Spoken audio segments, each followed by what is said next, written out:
माझ्या कवितेचं नाव आहे घरपण. आपल्या सर्वांच्याच घराघरातली जी परिस्थिती असते ती मी या कवितेत मांडलेली आहे.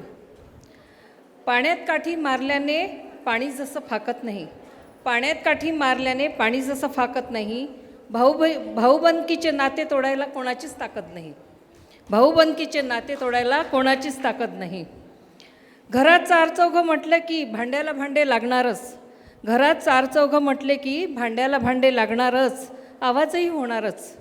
पण राग लोभ हे पाहुणे 4 दिवस राहणारच. पाचही बोटे सारखी नसतात, पाचही बोटे सारखी नसतात, विचार असतात विभिन्न, पाचही बोटे सारखी नसतात, विचार असतात विभिन्न.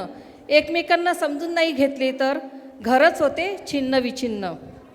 गैरसमजांनी होतात मने गैरसमजांनी मने होतात क्लिष्ट, गैरसमजांनी मने होतात क्लिष्ट, आपापसात निर्माण होते विनाकारणच वितुष्ट.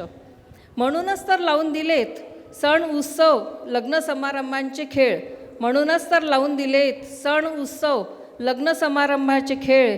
त्यातूनच जुळतो सर्वांचा मेळ, त्यातूनच जुळतो सर्वांचा मेळ.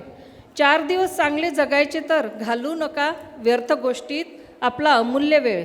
4 दिवस चांगले जगायचे तर घालू नका व्यर्थ गोष्टीत आपला अमूल्य वेळ. सर्व मिळून असले की मिळते एकमेकांना बळ, सर्व मिळून असले की मिळते एकमेकांना बळ. हसत खेळत जगा नका राहू दुःखी अन व्याकुळ, हसत खेळत जगा नका राहू दुःखी अन व्याकुळ. सर्व मिळून आनंदी आनंद असतो सर्वीकडे, घरात नांदते गोकुळ. आनंदी आनंद असतो सर्वीकडे, घरात नांदते गोकुळ.